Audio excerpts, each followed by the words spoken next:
We believe we have a mandate to bring godly change to our nation and the world through the 7 spheres or mountains of influence. Welcome to the Truth and Liberty broadcast, brought to you by Andrew Wommack Ministries. Hello and welcome to our Monday night Truth and Liberty broadcast. Man, this is going to be awesome tonight. You need to let somebody know about it. We got former Congressman Bob McEwen with us, and I tell you, this guy is just full of history, of perspective on the way that we should be doing, and really just kind of putting into real concise manner what's going on in our nation today. You hear so much different stuff. It's going to really help you, and it will bless you. So let somebody know. Join us.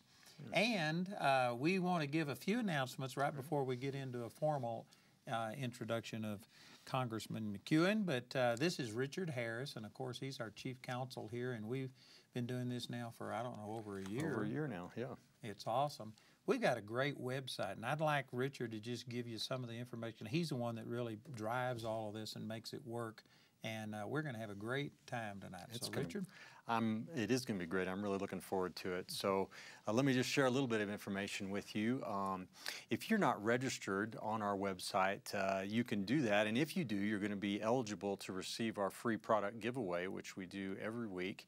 And this week's giveaway, I'll go ahead and hold it up if you got it. Alrighty. It's a DVD by Congressman McEwen here, and we actually use this in the Practical Government School. I think it's got the best concise explanation of free enterprise, economics, taxes, and spending that I've ever heard. There's a chart in there. It's fantastic. I verify this. I've told people today that everybody needs to see this. And so how can they get this, Bob? Well, we'll give one away, and then they can go on your website. On website would be good. Wall Builders is one. David Barton, he has it for sale, or bobmcEwen.com. And we'll see how to spell that name, but it's available. Have it up on the screen here. And the purpose of it was to take complicated things that we all have to know. When you go to vote, there are things that you need to know, but it's not that complicated if explained. Once you see it, you never have to learn it again. Yeah. Oh, it's fantastic. I could talk for a while about it, but we've got some amazing things coming up here at Andrew Wommack Ministries, and I want to just take a minute to share those with you. On April 3rd to 5th is our campus days here at Charis Bible College, and I tell you, if you're thinking about coming to Charis, or you feel like maybe the Lord's leading you in that direction, I want to really encourage you to come to Campus Days. It was a life-changing event for me and my family, and I believe it will be for you too. So that's April 3rd to 5th. We're going to have a production. It's called David, King of Jerusalem. This is a world-class dramatic production, Broadway-level quality, put on by the Murins here at the ministry, and it is fantastic. And the dates on that are April 12th and 13th here in Woodland Park.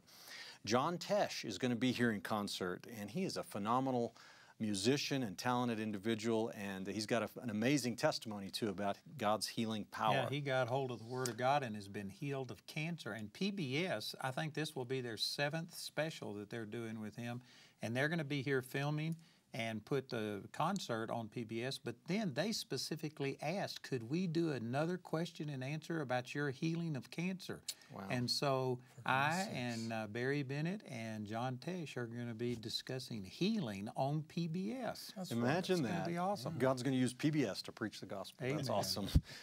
We're in revival.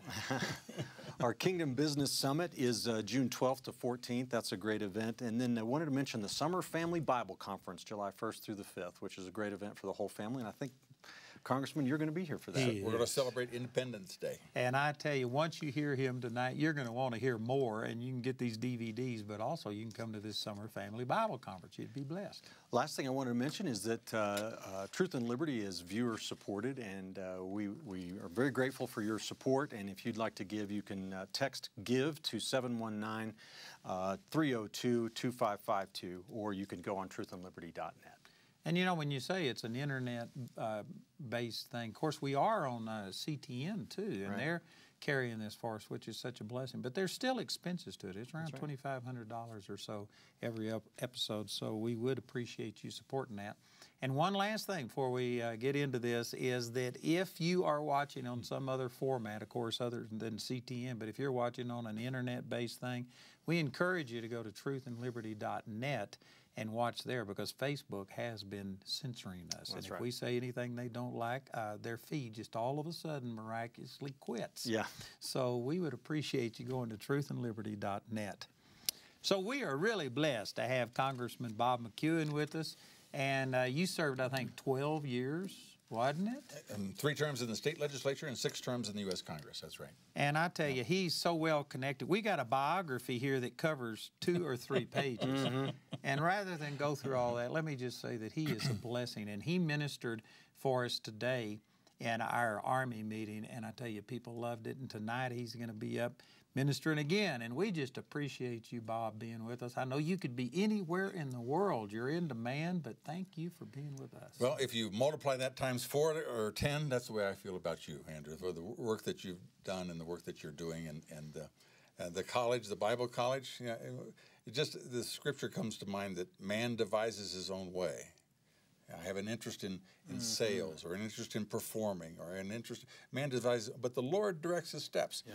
And the college can be a way to direct your steps towards what the passion that God's put in your heart. And I've been privileged to speak at the college a couple of times, and just a great service, ministry, and a student body.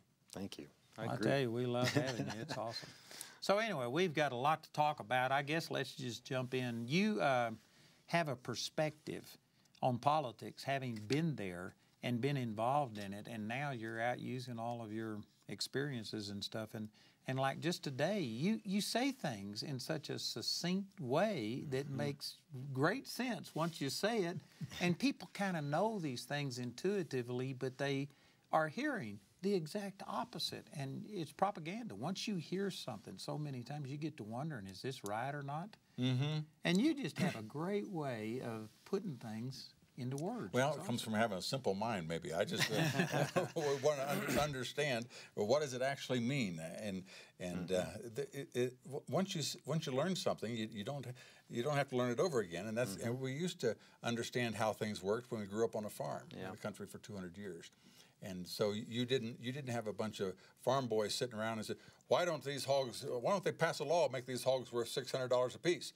We understood that the person purchasing the hog, he decides what it's of value to him. And if you get too many of them, then you're going to have to almost give them away. And if there's not enough, then they'll bid on them.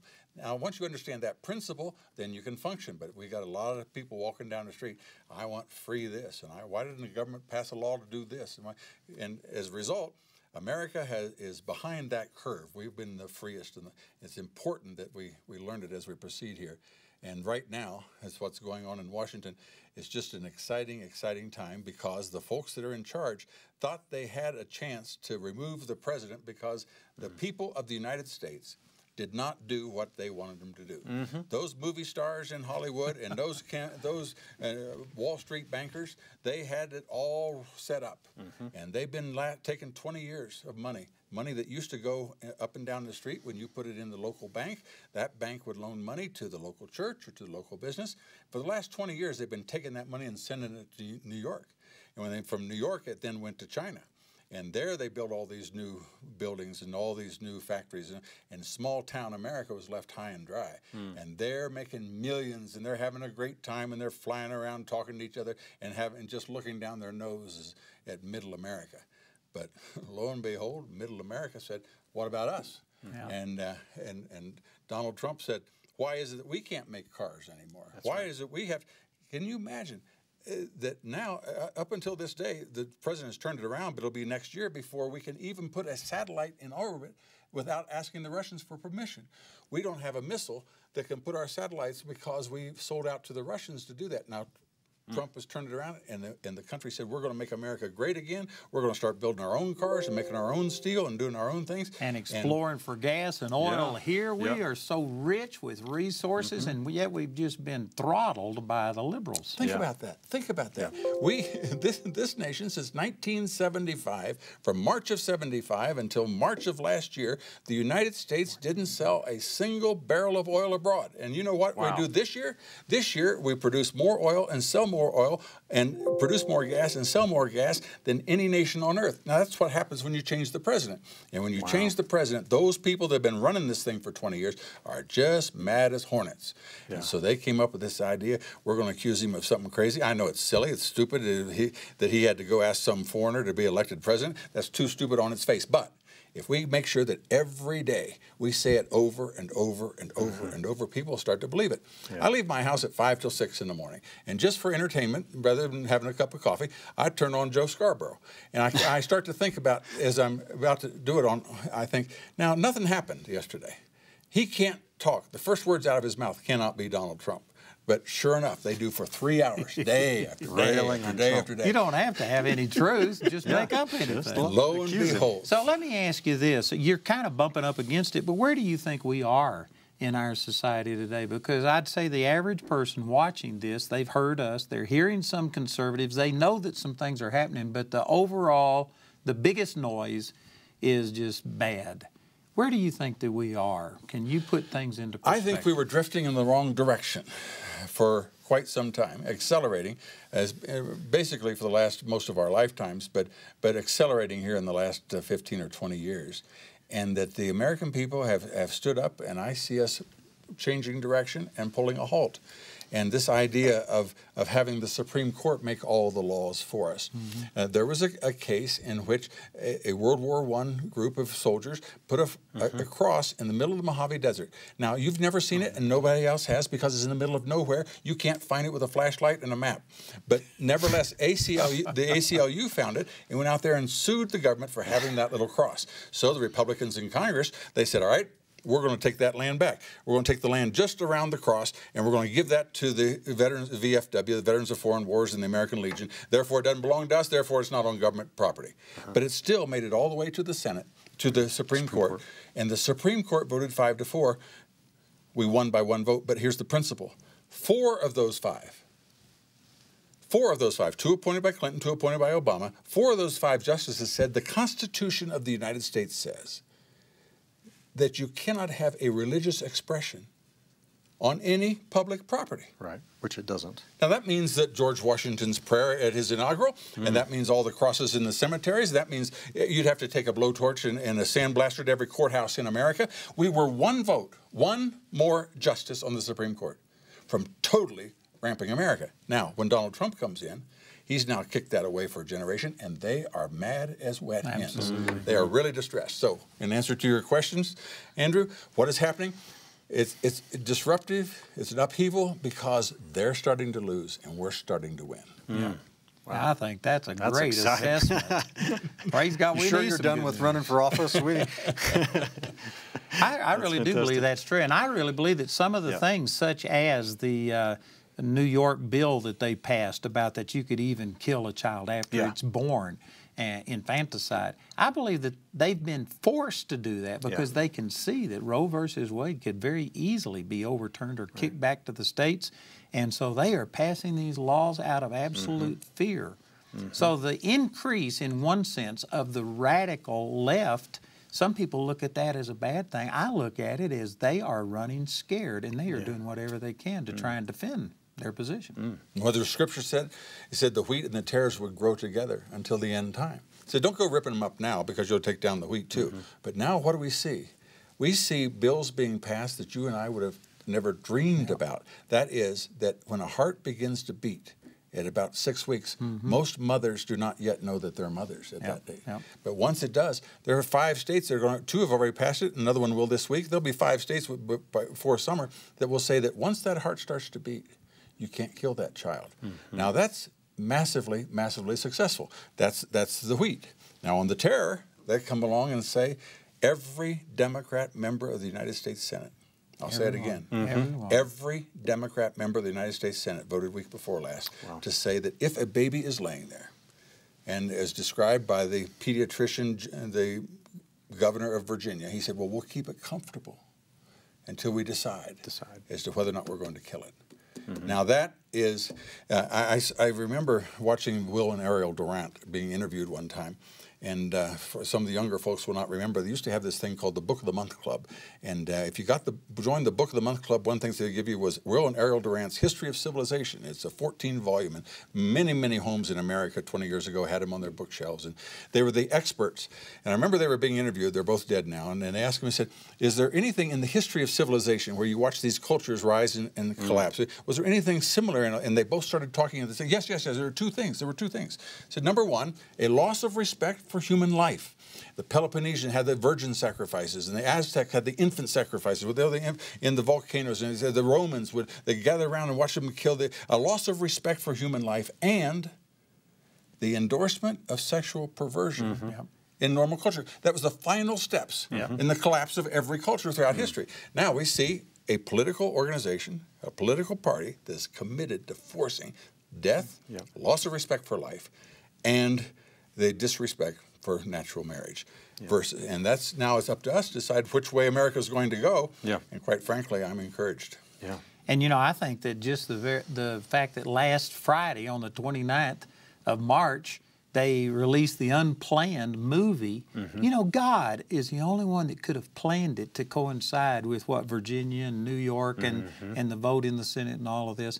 I think God is moving through people, and this could have a profound impact on our culture. Yeah, the polls showed a dramatic shift in pro-life, people who viewed themselves as pro-life after that New York law was passed. So it seems to be the momentum building on the life issue. And young people, they recognize that you can't finesse this thing the way. And I remember watching George Will. He was talking to Cokie Roberts, who were on a panel on ABC on Sunday.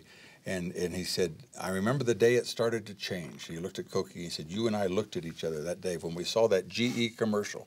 And it said, the first time ever I saw your face. And it was a what in utero when you have the it's not a ultrasound. Camera, the ultrasound. It said they had the ultrasound on Times Square of that little baby's face. And he said that began to change everything when you began to see that a mother and a child.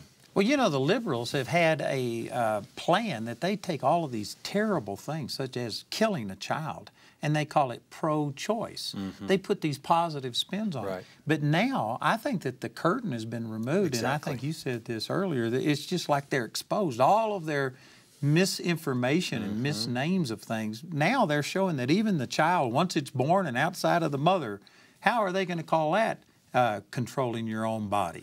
Yeah, this is a separate human being. We've got the Mueller probe is falling apart.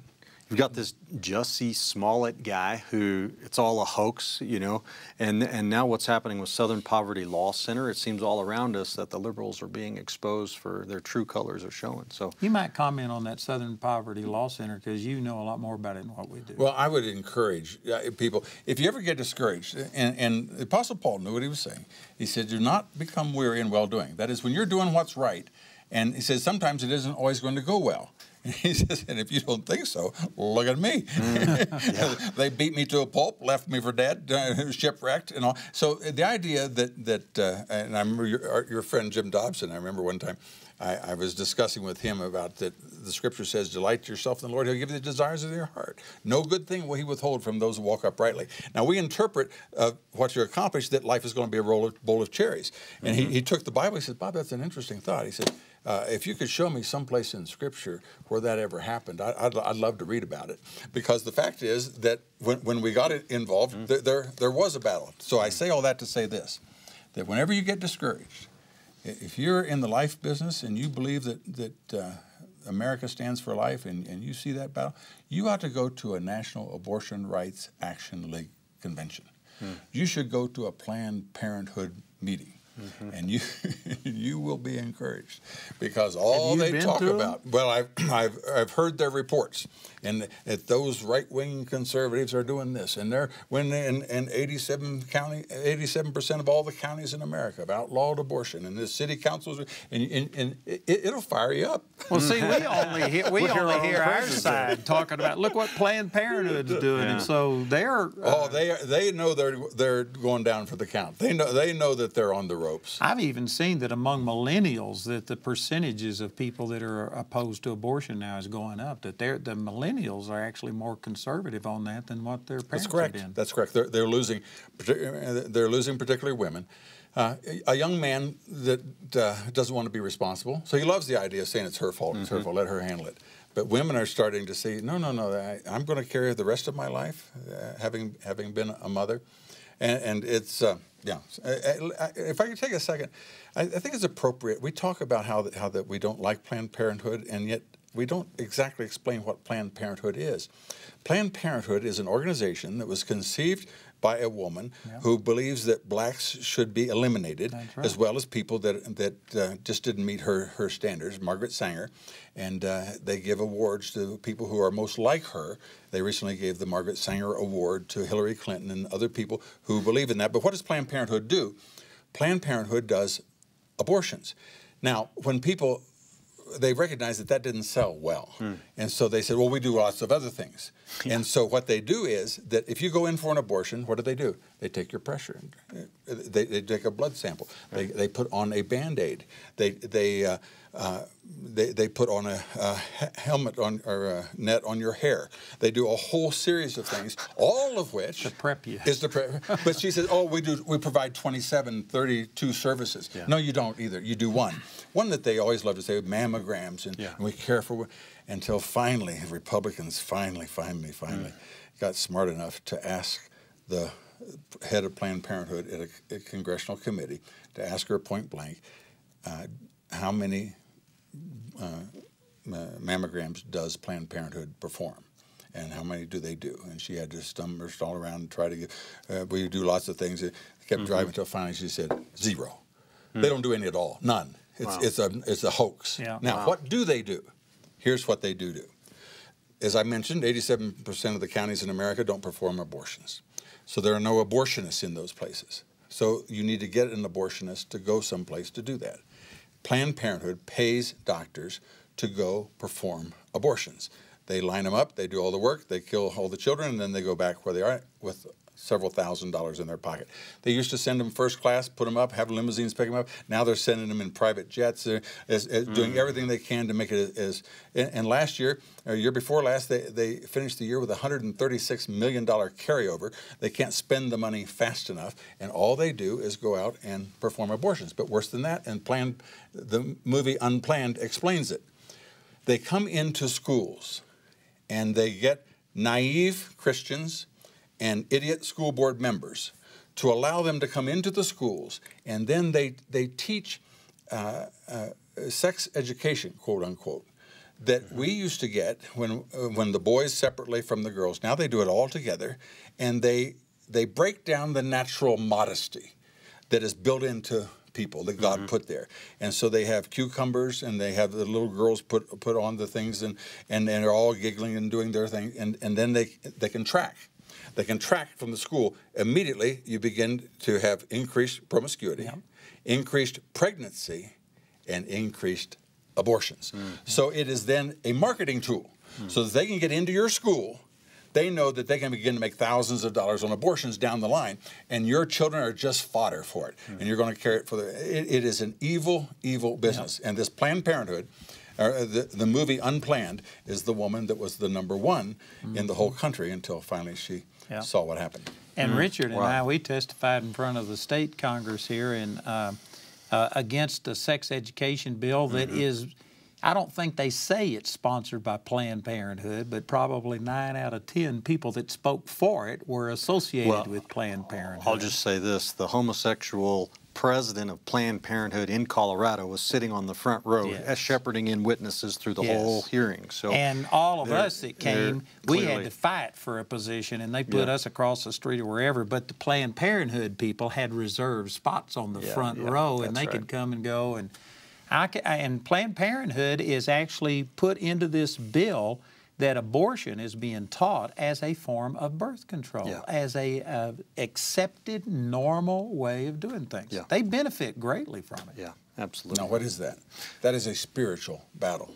See, Satan spends all day, every day, undoing what God says. My father used to say, you wouldn't need a Bible. All you have to do is just watch Satan and do the opposite. All he wants to do, God wants life, they want death. That's right. They want happy marriage, they want destroyed marriage. The list goes on, and they continue, but they try to make it sound noble in an effort to tear down. What's the angel of light? Transforming himself. And you know, the Communist Manifesto, Marx, Lenin, all of these people, this is one of the things that they taught, is that you have to create instability, crisis, you take advantage of that. People will be willing to give up their liberty in order for security. And this has been going on for well over 100 years, and we've seen it, they've said it, and yet we're in the midst of it, and people can't recognize what's happening. Yeah, that's right. And America avoided it because it had Scripture, and it was used every day in the schools, and young people were recognized that our rights come from God. And on the wall, it said, "Thou shalt not steal." So you didn't have to. None of us had to put locks on our bicycles. Leave it. I left my bicycle in the front yard for 2 weeks. We went for vacation. Come back, it's still there. When people didn't steal. People didn't kill. We didn't have to have magnetometers and people going through taking your guns and having police parked outside. Why? Because we said in every room, "Thou shalt not kill." They also said, "Thou shalt not commit adultery." So therefore, anybody that violated that, we understood that's violating God's law. Now, when you that's what made America the hope for the world. Right. Now, when our political opponents systematically have begun to undo that, we begin to see the consequences that come. It only works this way every time. It happens. So what do? We need to have a spiritual revival, which means that any spiritual leader that tries to tell you when you're sitting in the pew, this world's not our home, we're just passing through, you don't need to get involved, keep your eyes on Jesus. No. You're going to stand before God, because people pray around the world. I remember I did the Ukrainian prayer breakfast in 2016, in which all of the diplomats and all of the members of the parliament and all the leaders of the cabinet all prayed for two things. They prayed for their country because they were being invaded by the Russians, and their grandparents and the elderly were behind and they couldn't communicate with them. They couldn't go see them. They knew they prayed about that, and they prayed for the leadership of the United States of America. Wow. As the United States chooses a president in 2016, someone that will understand our plight, will follow God's will. So that has been entrusted to us, and don't let anyone in this great battle encourage you to go sit under a tree and watch.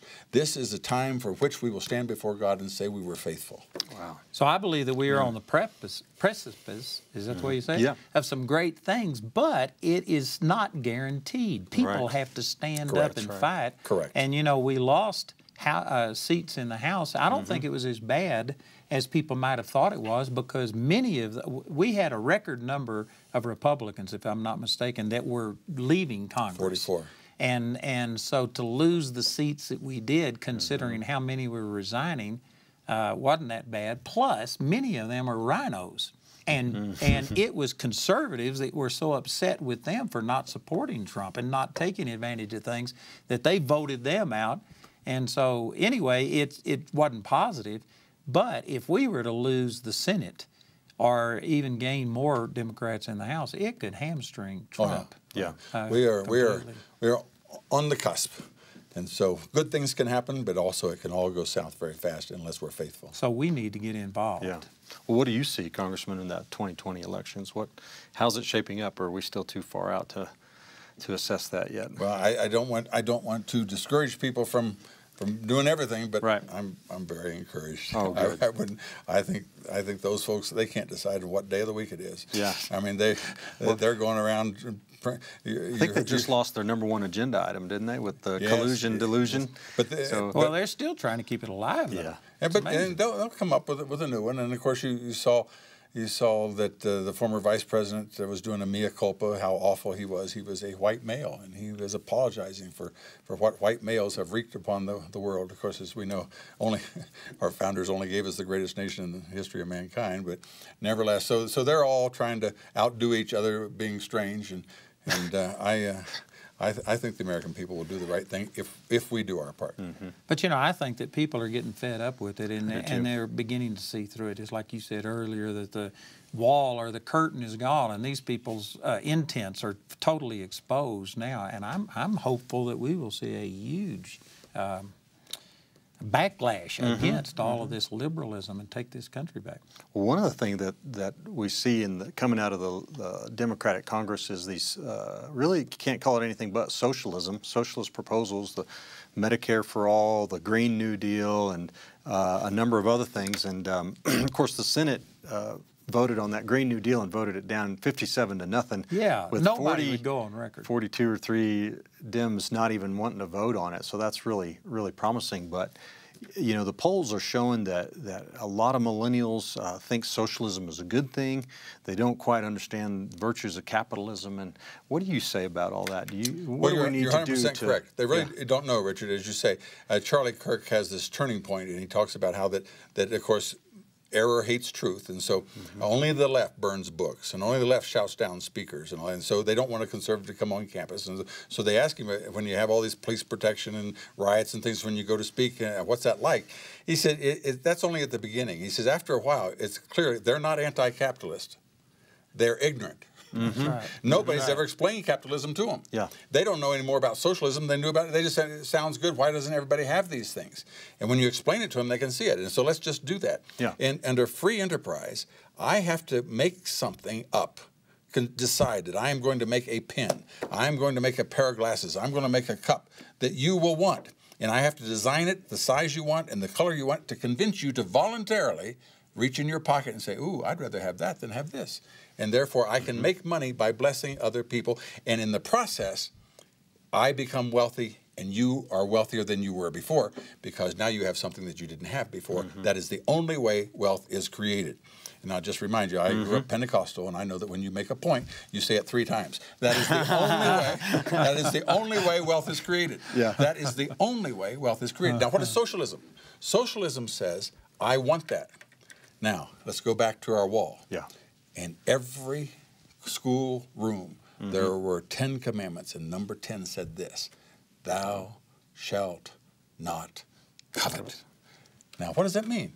That means you don't take what somebody else has. You don't want what somebody has. So when you grew up in America, you always say, someday I want to have a house like that. Someday I want to have a car like that.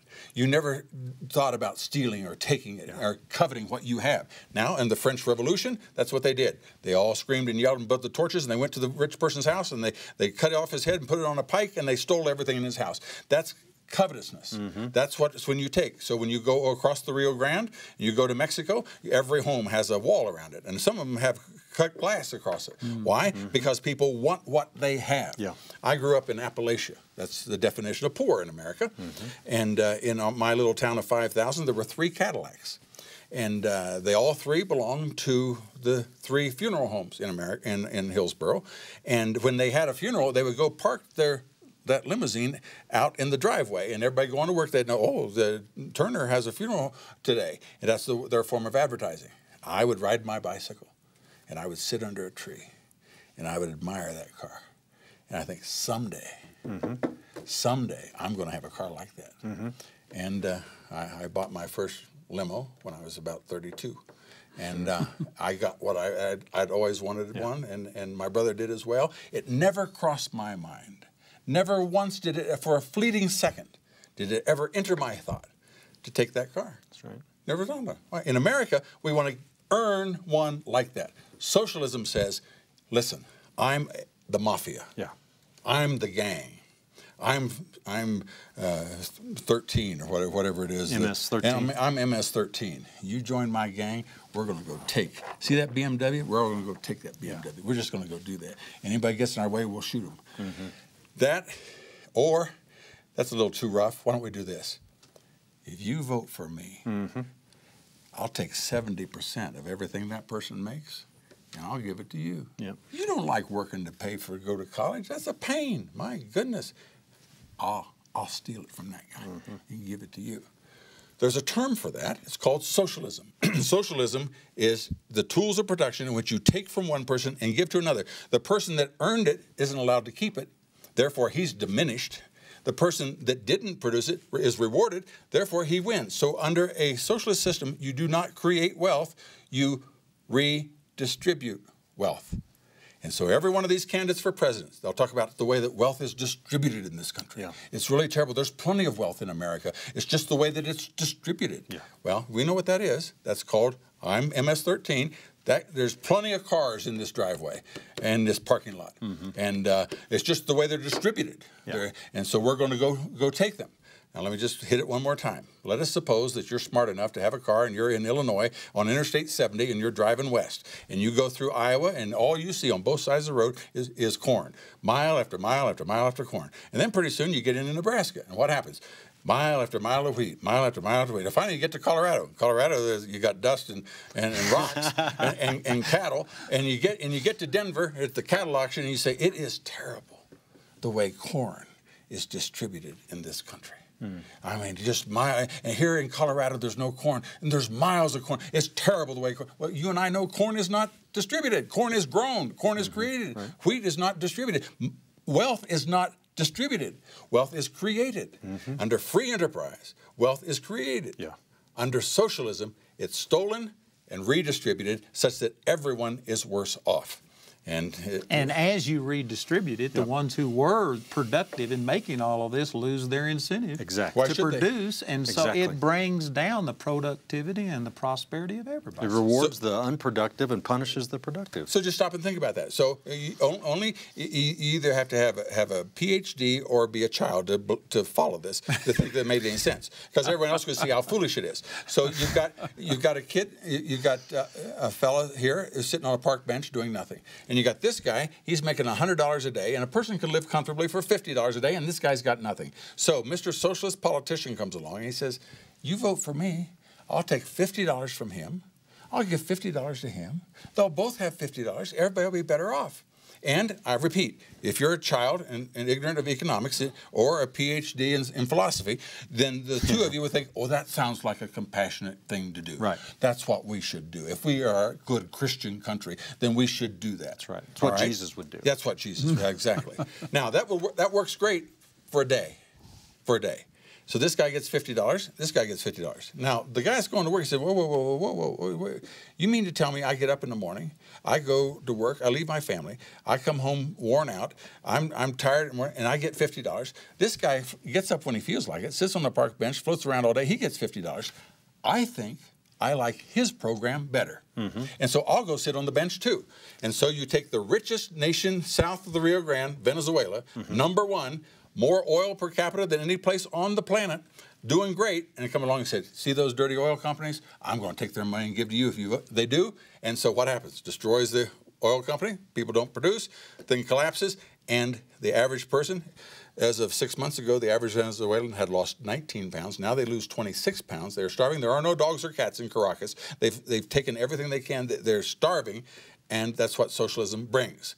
And as I repeat, you have to be a movie star or a college student to follow to do such a thing. You know, I heard a guy one time, it was when Obama was running for president, and somehow or another he was in a restaurant, and the waiter said something about voting for Obama, and he says, well, do you like what he's going to do, fundamentally remake it and take this money from the wealthy? Oh, yeah, this is a great thing. And, of course, they saw it as benefiting them. And so the guy argued with him, but ultimately he just said, all right, I'm going to take your tip. And instead of giving you this tip, I'm going to redistribute it among every person that works here. And they go, oh, no, you can't do that. Oh, that's something and he just made a point that is what socialism does. You do not get what you earn. You just take from everybody and redistribute it. And when you get paid for doing nothing, you'll do more of it. So when they took over in Chile, Allende took over, and he said, everybody, this boss, he shouldn't get paid twice what you do. Everybody should be paid the same. You just show up here when you feel like it, and well, everybody's going to take home, we're going to have the same check for everybody. And productivity in the copper mines of Chile fell 70% in the first 30 days. Wow. Socialism can create poverty. If you don't think so, go to Detroit. No richest city in the history of mankind when I was young, now the poorest city north of the Rio Grande. But you say, well, don't they see what they're doing to the school system? Don't they see in California, #1 school system in America under Reagan and Duke Maginot? Now it's 47th out of the 50 states. Why do people vote for that? You have to understand about the left. They're not interested in helping people. They're interested in power. And so when they make people poorer, that doesn't bother them as long as they get power. Yeah. They bring in people that hate America and want to burn our flag and give obscene gestures to the president. If it gives them power, they want to do it. Yeah, in your example, the guy on the park bench and the guy over here making $100, I was thinking maybe you left one piece out, and that's the guy in the middle has to have his cut too. So the politician takes his 20 bucks or 30 or 40 out of that 100, and everybody's poor too. Ronald Reagan said, socialism is giving yourself a blood transfusion from the left arm to the right arm and spilling half of it on the floor. That's exactly what he said. That's excellent. Yeah, that's fantastic.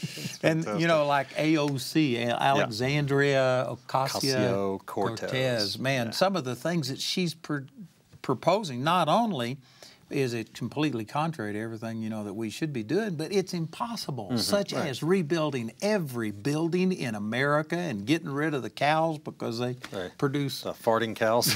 Can I say that on... And do away with airplanes. No air travel. It is crazy. Build a bridge from here to Japan. Is that? But did you know? I think that the good thing is that the lid has come off. They're exposed, and people are beginning to see this is what they're talking about. And hopefully, like you were saying, Bob, I believe that we're going to see a backlash to this. People are going to start voting conservative because they see how crazy all this stuff is. Now let's say this to some of our friends that are watching, because since you know that we don't know you, we're not talking to you directly. We're just going to talk generally, and you need to listen to this. And that is 65 million votes elects the president, the 100 members of Congress, 435 House members, 50 governors, owns the whole thing. In America, we recognize that there's 85 million self-identified evangelicals. The definition of an evangelical, according to pollsters, is someone who believes the Bible is the Word of God, has had a personal relationship with Christ, and attends church an average of at least once a month. Now, those people who believe the Bible, 85 million of them. Now, if of those, half of them are not registered to vote. Half of them. Of those that are registered to vote, half of those do not vote. Now, let me respectfully say this. And I've been involved in churches, middle and church boards and all for quite some time. The truth of the matter is that very possibly your pastor is not registered to vote. And most of your church board members and the teachers, Sunday school teachers, they're wonderful, wonderful people. But they care about other things, and they're involved in other things. But people who care only in shutting down your church, shutting down your principles, shutting down your country, they're registered and they're voting. So you have several months now in which you need to make sure that you're registered to vote, that your children or your grandchildren, your cousin, your Sunday school teacher, your best friend, you need to do it. And it's very complicated. What you have to do is go online, and you can just go online to whatever town that you live in, whatever county you live in, and you do Board of Elections, and it'll come up. And they're going to ask you 3 very complicated questions. They're going to ask you your name, they're going to ask you where you live, and your date of birth. And if you can fill out those 3 things, you will then be registered to vote. And if you will just do those things and get everyone else that you can, this country, we are on the cusp all the time. You know how close it is. But we have 40 million evangelical Christians doing nothing. If we just got 5 million of them to show up and vote, we could take this country back in a minute. Take back the school boards, take back the city council. So before God, make sure that you're registered, and then make it a mission.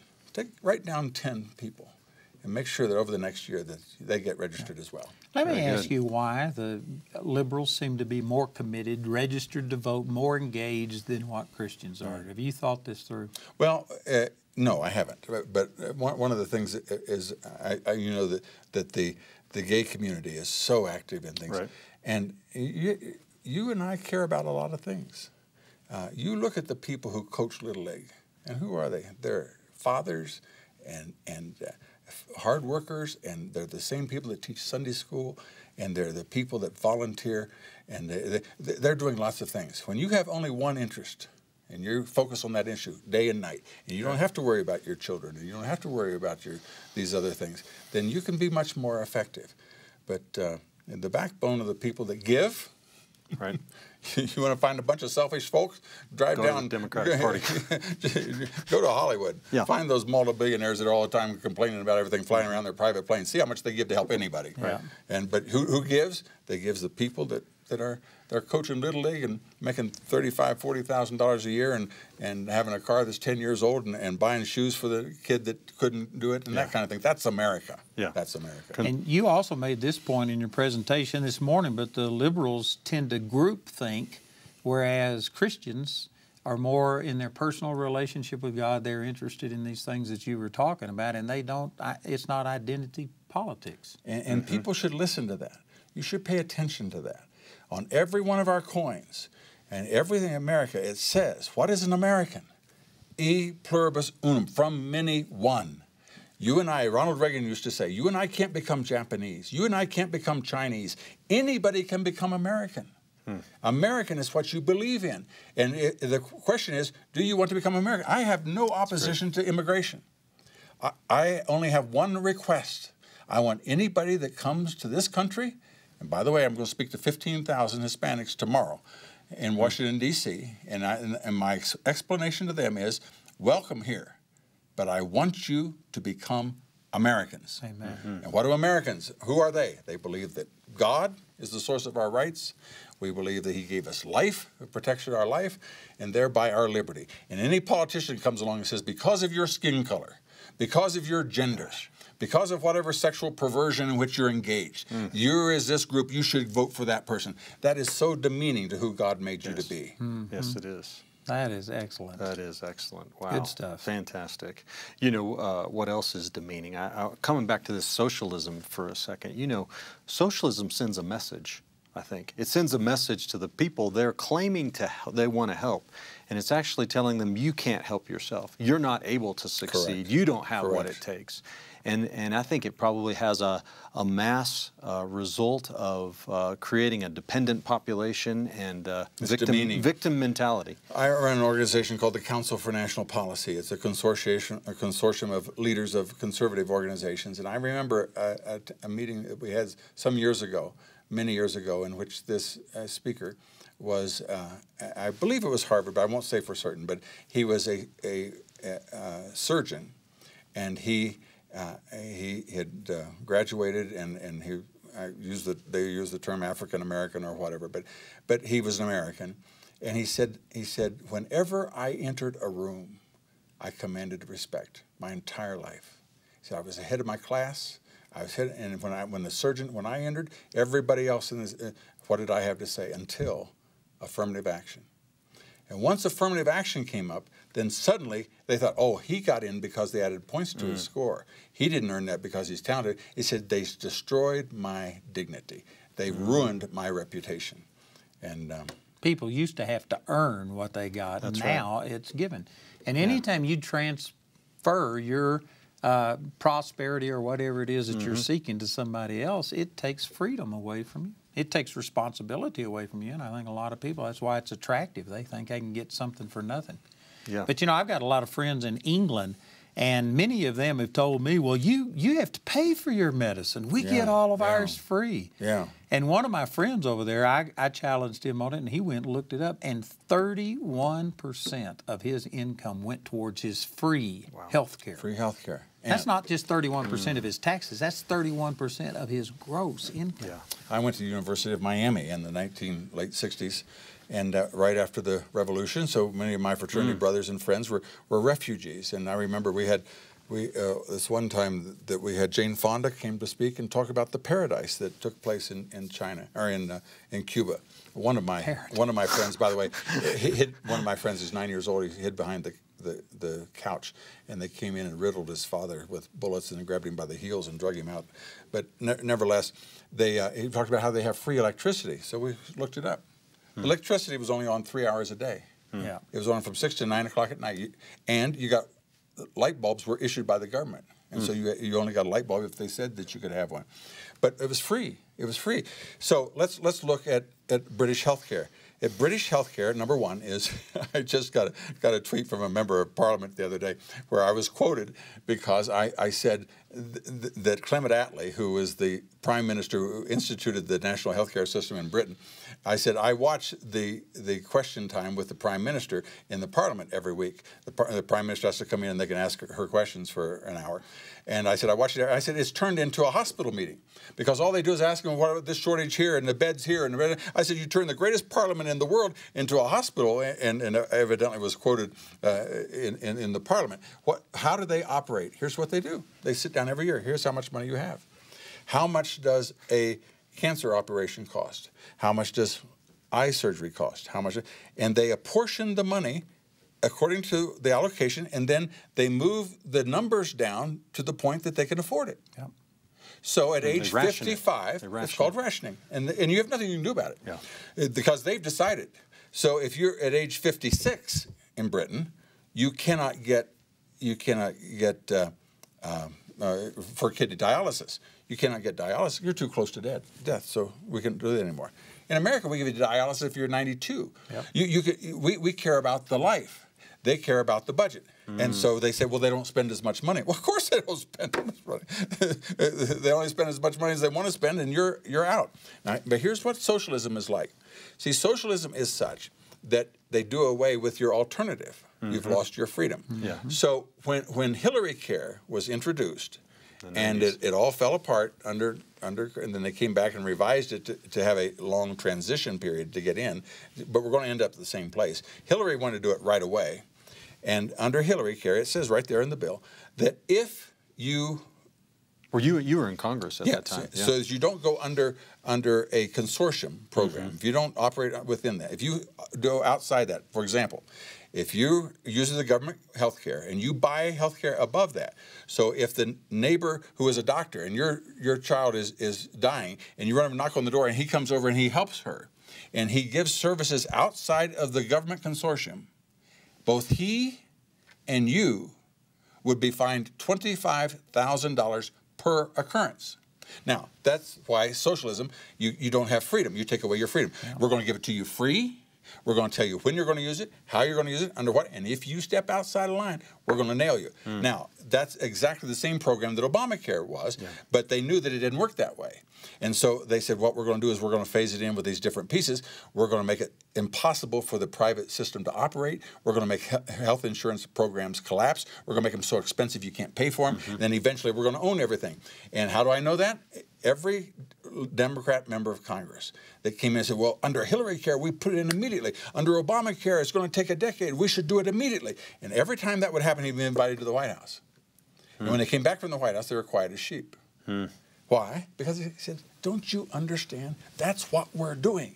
Obamacare, we're going to set the regulations such that the insurance companies cannot afford to meet them. Therefore, your insurance plan is going to collapse. And when it collapses, you got no place to go but the government program. And over time, we're going to be there. So just relax. Just be cool. And that's where we are, except one thing fouled it up. They got Donald Trump in the White House. Yeah, praise God. And you know, I've had an employee in England who had a gallbladder problem and waited 2 years to get gallbladder surgery. And finally, it was just not a high priority, and they didn't have the money, so they kept kicking her down the road. Finally, she went and got it done privately and had to pay for it, and she's got free health care.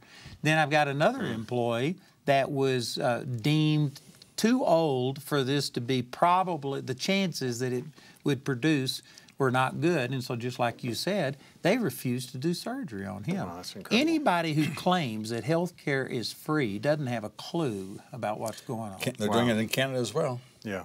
And they're trying to get it done here. And I hear a lot of people talk about, well, this is a good thing. And they will take somebody who is destitute and they'll show some crisis situation how it could really help them, but they don't show the 99% or something that it's going to wind up hurting. They always are extreme, overstating things, using extreme cases and stuff to make their point, and people just don't seem to be smart enough to see through it. Well, something else on healthcare is, the vast majority of modern advances in medicine and in medical science have come from the United States. With the drugs and the MRIs and the CAT scans and all of that have originated here in the United States, and that's because of the economic engine that incentivizes that kind of thing. And if you take that away, with government-controlled health care, then the whole world's actually going to suffer. We have the finest health care in the world. The reason there's a fine and wonderful airport in Rochester, Minnesota, why?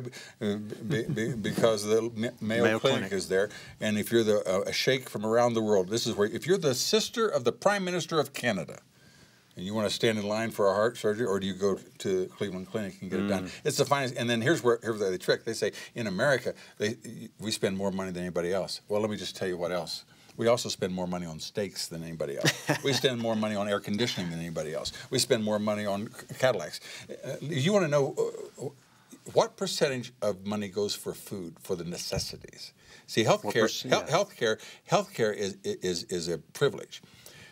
The food is a necessity. The poorer the country, the larger the percentage you have to do in the production of food. In America, we don't spend anything on food in proportion to what we spend on. Then we're able to spend it on air conditioning and cell phones and health care and other things that people wouldn't even dream about. Why? Because they're spending all their money just trying to stay alive.